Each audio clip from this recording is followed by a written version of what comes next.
Are they out there paving right now? No, no, we're trying out like the 410 model. So Monday through Thursday, 10, 12 hours, and giving guys a 3-day weekend. If we can hit our numbers, 4 days a week, I don't give a shit, you know. Yeah, and we're at that point now where like our $3,500 jobs are just as important as our six-figure jobs Mm-hmm. because we do need. Um, Hmm. we're not there yet on the commercial side to where we can just say these small driveways, and Yeah. uh, this past week, that's about we did. I don't know. Um, we did add a couple 10, $12,000 jobs in there, but most of the stuff was, four, five, six, $7,000, and we did 12 or 14 of them this week. So I mean, it's if we don't have those right now, we'll run ourselves out of work, Yeah. and then we'll start losing guys. So it's a balance right now. But you get like that big mill and pay, that $150,000 job that came in. Like, we start getting, dude, you get 15 of those a year. I mean, that's not even talking 15 150K jobs. That's $2.2 million. I mean, Yeah. 10 of them's a million. 10 jobs that size is half of our revenue goal this year. Sure. And if you're not, 10. if you're truly goal focused and you're not a psycho work all the time person, then, you can give those guys an extra day off, a 4-day weekend, and who Yeah. cares? We And don't you have can a pay them for work it. today. Like, we don't have to add more people to the team. We're not adding on other services right now. Like, yeah. And I Yes. honestly, dude, when you said this week, or when I kind of put together that you were only doing seal coats truly for the customer, and I really understood that you're making zero money off of it. I gained a lot more respect for you, man. That was really cool because I know you're like that, but to just have a plan going forward where we're not going to make any money off these, but it's about the customer is pretty cool. Yeah. Yeah. That's awesome, man. That's Yeah. the kind of person I want to work with. And he's handling all of our small seal coat work now. I mean, he's been out there all week, knocking those off the list. So it's my phone. And look, for the money we make doing those, like just for the simple fact my phone's not ringing, or I'm having to schedule those, or I'm having to explain to people why we're still not there, like Mm. being off my plate is worth the few $1,000s, maybe a profit we're turning away. I mean, Mm-hmm. but what are we really turning away if I would have to shut down a paving day or two to be able to go do those? Like it's right now until we have enough seal coat work that we can justify legitimately having a crew that works 35 to 50 hours a week, seal coating only, then last year it was fine because we were only paving a couple days a week. And so if we had, fuck yeah, I was having to seal coat to keep the lights on, Yeah. it's, Yeah. different beast. So, Yeah. uh, Congrats, man. I know we're not there, but this is pretty freaking awesome. I mean, you just said 2 years ago in July, so not bad, not bad. You've what now put together about $3 million in revenue in 2 years? yeah, Close to it. I think that's Nice. about right. Yeah.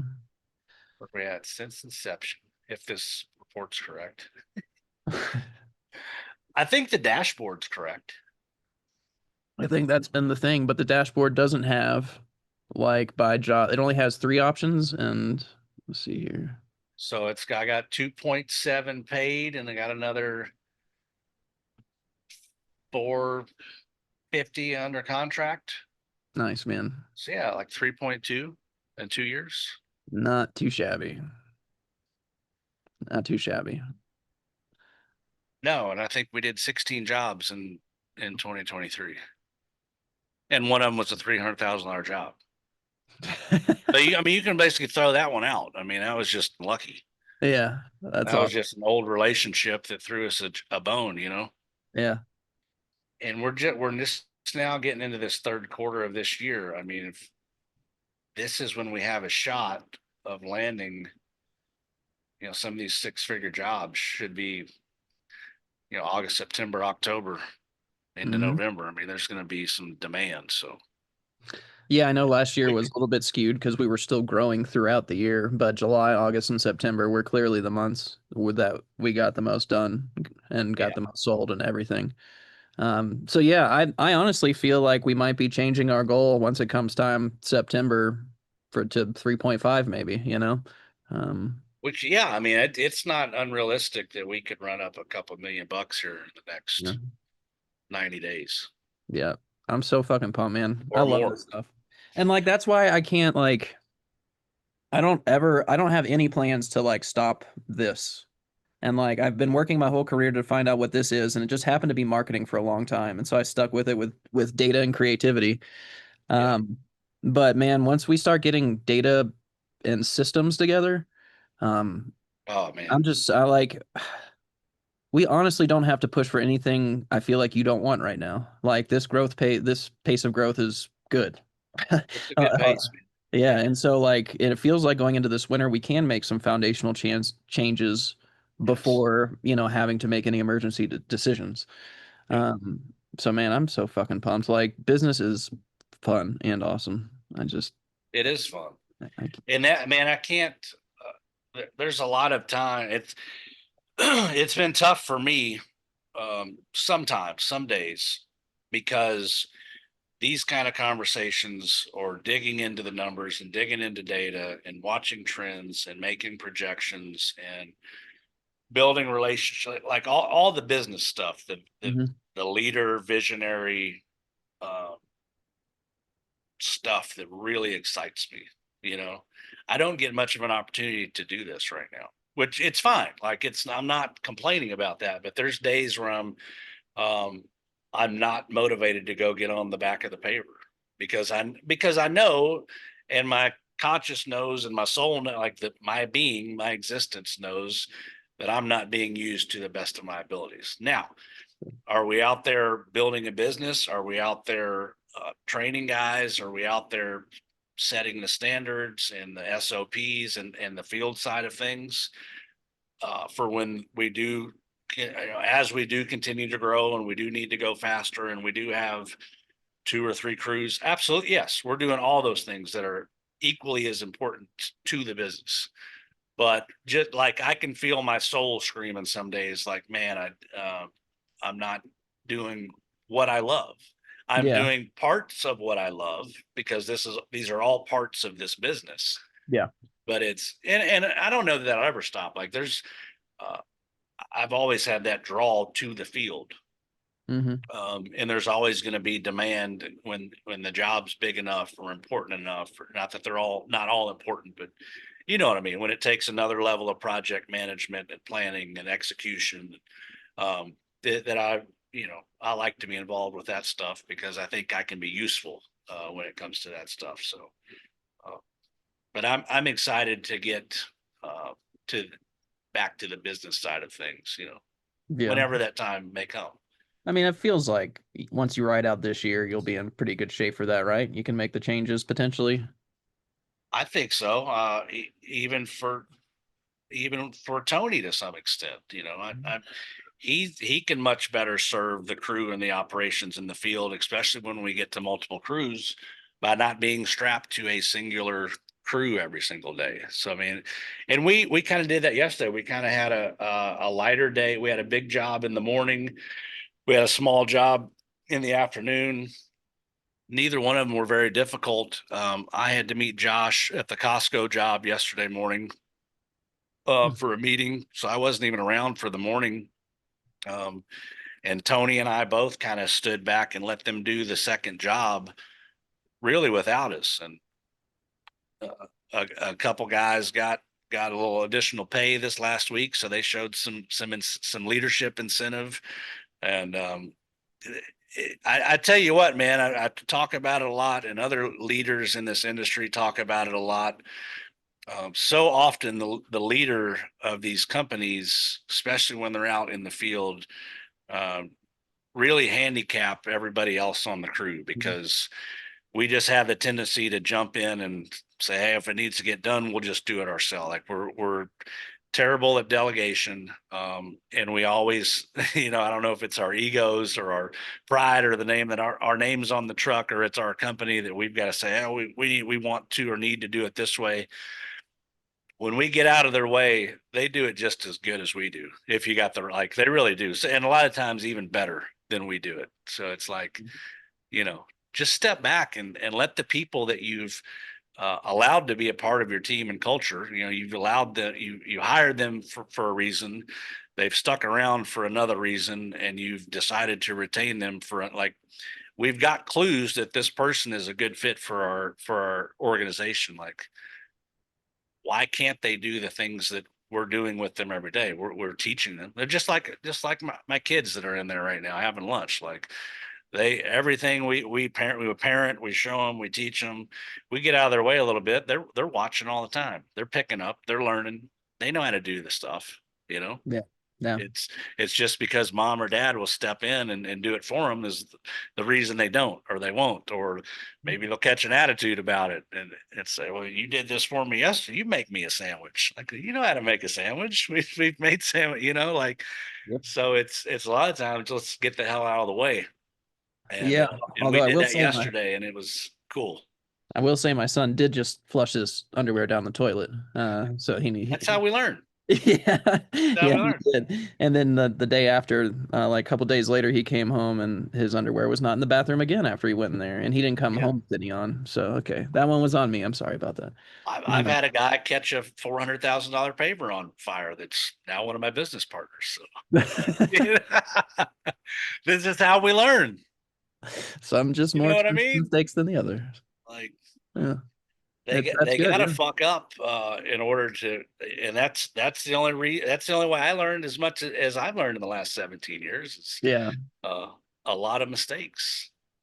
yeah, And that's probably the biggest. um it's not so much with Josh, and we could put this out or not, I don't care. It's not so much with Josh because he was with me for so long with the other business, but Tony wasn't with us through all the growth. In the couple years he was there, I was on my downward spiral. mm, um so he's having to get the faith and trust in me really for the first time, that I've got 17 years of experience and making mistakes and learning hard lessons. And yeah, that dump truck's only $20,000 and we could probably get 3, 4, 5 months of work of use out of it. But man, I've bought 10, $20,000 dump trucks in my career. Let's just wait and we can buy a $75,000 dump truck that we can get a few years, like those mhm, kind of lessons that and we've talked about a lot on the podcast. We've talked about it in the operations stuff and AOS about buying used versus buying new. And all that stuff was learned through mistakes, through yeah. lessons, you know. And those are, I mean, expensive lessons, but man, talk They are about being expensive. valuable right now at this point in your career. They're huge because, Yeah. like, we don't have to. We've already done that. We've already done that in an infant stage of a business. We're at the infant stage of a business now again, and we get an opportunity to do it without having to make all those hard mistakes that set us back 5, 6, 7, 8 years. Uh, Talk about expediting that trajectory, that curve. Mm, We can go be a $5 to $10 million company next year if we wanted to, because we sure. don't have to make all those same mistakes that it took us to get from 1 million to 1.5 million to the only things that really scaled us back in those early days before were the mistakes we were making along the way. Mm, We kept tripping. We couldn't go from 1 to 3 to 7. Now we can, and mhm. we're not going to fall flat on our face along the way doing that. Yeah. So that's pretty exciting.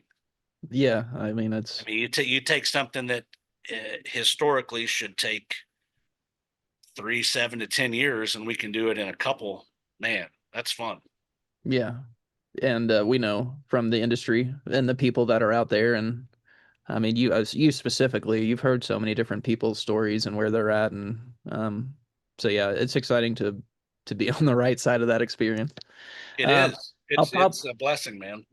I'll probably go ahead and clip that out for some kind of content. But Yeah, I, that's pretty good. That's a pretty good conversation. Yeah, I wanted to check in. Yeah, it was, and I was just thinking here during it, it's like it's so funny. We've been doing this for so long now. We just switched into podcast mode, which We is did. which is great. Like We whatever. felt it. Perfect. Like we have little time. Yeah. Yeah. Like let's help some people if we can. Who cares if we need to change tone a little bit? I mean, we're going to run a $3 million business without an office or any office staff. Like with as much as we've created over the years, as far as processes, data, and technology, as kind of streamlined as we've made things. Like, do we even really need a 40-hour a week person?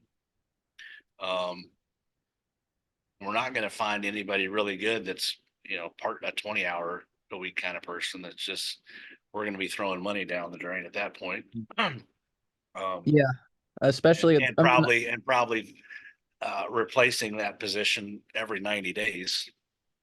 You well, know, I think someone like that, especially if they're more capable than just obviously phone work and scheduling, they can come in here and use some of these more modern tools and do more. So, maybe we can marry a few of these 20-hour a week jobs into one job description, yeah, to where someone does feel more exactly. taken care of. And now that we've done this once before, and with technology today and evolution and cost of everything rising, it's I mean, we're doing all this right now without even owning any of our own dump trucks. It's like, what does the business have to look exactly like it looked? Was our overhead too heavy? Were we carrying too much expense and cost? Because that's what a traditional business was supposed to look like. Sure. You get more assets, you get the trucks, you get, Yeah, you you know, get the you, people, yeah, you you do know, the things. payroll, the taxes, the insurance. And I'm not saying we wouldn't provide that for our new team, but it's like I'm seeing what we're about to do, probably, three, maybe even more $1 million worth of business with 6 or 7 guys, without an office, without a real shop. I mean, we're renting a barn basically.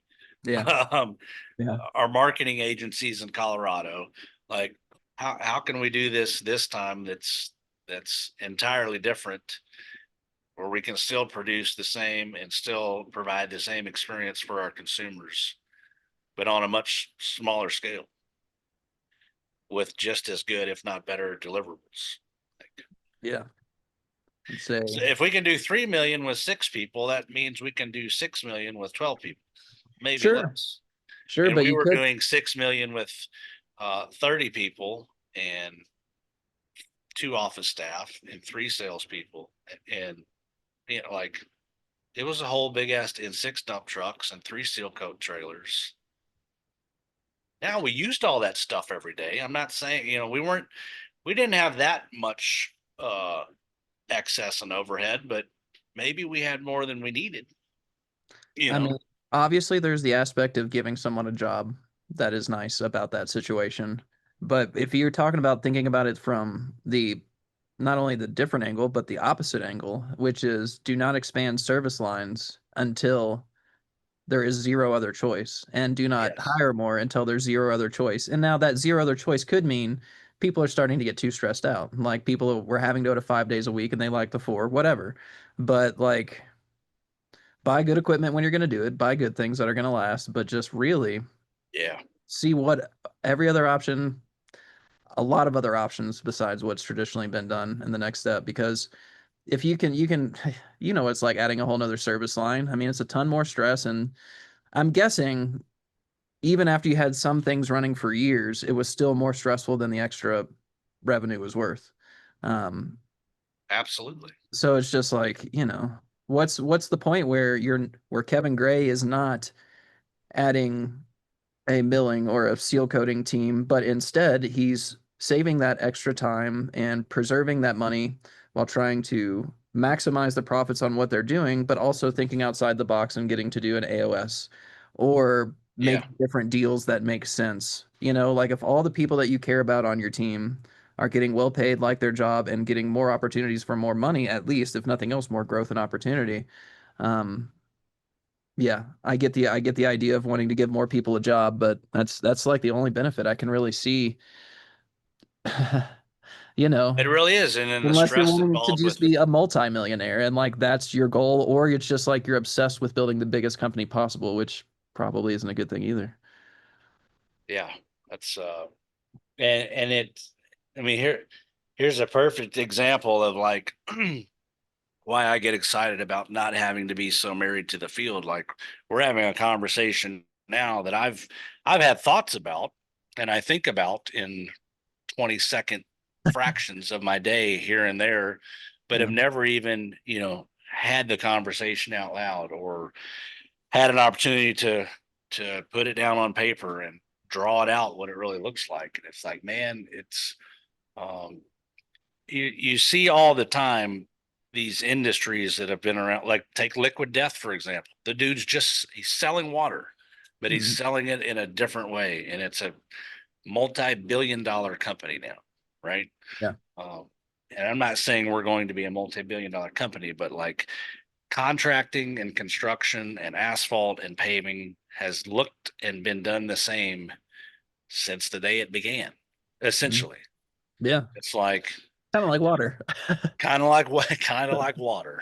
you know Yeah. uh so like why can't we look at this from a completely different lens this time, like a 180-degree flip, and Mhm. say, why not explore some avenues that have never been done before? Like why do you have to own all your own dump trucks? Why do you have to have full-time office staff? Why do you have to have 3 to 4 salespersons? Why do we have to have all of these service lines under, like, just these these conversations and these thoughts, and talk about the evolution of a business and the growth of a business. Like, how can we get a little bit outside of that traditional box of what it's supposed to look like when it's all said and done and it's a $10 million company? It's got to look like this, Yeah. because every other construction and contracting company that's ever looked like that in the history of the world has looked like that. Well, Yeah. I think there's a different way to do it. Like, and I'm learning that every day. Like, I, we're operating. I was 10 years into my career when we were operating a business the size that we're going to operate this year. Mm. And I had a lot more stuff and I had a lot more people and I had a lot more debt and I had a lot more bills and I had a lot more headaches. I'm not saying it's not stressful now. I'm not saying that my phone and my email and all that isn't going off all day, every day, because it is, but it looks, it looks a lot different. I mean, we can work 4 days a week Yeah. and we're doing the same thing that it took me 10 years to figure out the first time. Yeah. Yeah. You were falling asleep at dinners at this point in the year back in those days. Yeah, no Yeah. doubt. Yeah. That's great, man. Yeah. Just get you thinking, man.